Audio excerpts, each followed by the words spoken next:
Can I finish, Simone? Will you just shut up for a minute and let me finish? Pardon me, sir. You don't get to tell me to shut up on national television. And we don't tell people to shut up on this show. Welcome to today's cable news craziness, where we take a look at some of the craziness that takes place on cable news. Today, MSNBC's Chuck Todd has some thoughts on the illegal immigration crisis at the border. Now, of course, he'd never call it that, and he would never actually call it a crisis because there's a Democrat in power. So if there is a problem, it's not their fault, so we got to make excuses for them. So let's go ahead and do that. Roll it. We want to dive into the politics of this current moment as Republicans try to keep focus on a border emergency. In some ways, they've sabotaged our immigration policy, and this is why we're here, as they also don't want to have a focus on the pandemic. Democrats, meanwhile, would like nothing more than to talk about what they believe is a popular COVID relief bill signed into law last week.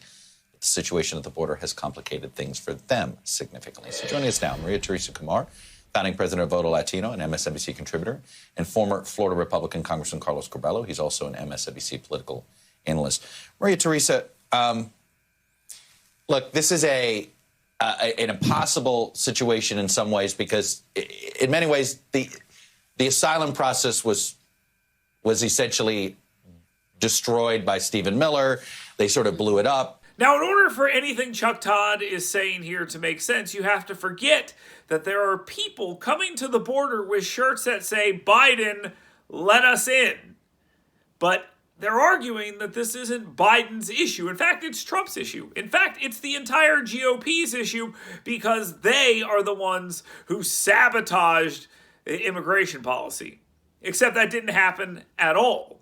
The GOP and Donald Trump specifically used their time in Congress and their time when they were not in power in Congress to work on building the wall and stopping illegal immigration, and it actually worked. That's why we didn't have a crisis before, and we have a crisis now. Now, there have been crises in the past, there's no question about that, but the reaction from the American media was not to make excuses and say that it was other people's fault.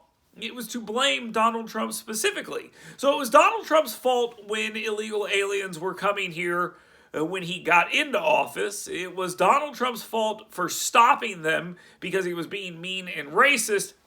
And it's Donald Trump's fault now that they're coming in during the Biden administration, even though Joe Biden specifically said that things would be better for those who seek to come to the country illegally under his administration. He turned the magnet on, and now he's surprised that people are coming to it. No one else should be. Chuck Todd surely should not be surprised, but he's pretending that he is and that he doesn't understand. So let's treat him like he doesn't understand, because he doesn't understand. This is about Joe Biden and the Democrats' plan to bring in as many people as they possibly can via illegal immigration on the southern border. If they didn't want that to happen, they would do something differently, and they're not. The only ideas we've heard from the media and their Democrats at this point is either build more facilities so we can bring in more people, release people that are already in those facilities so more people can come in. There is nothing being done to actually stop these people from coming in.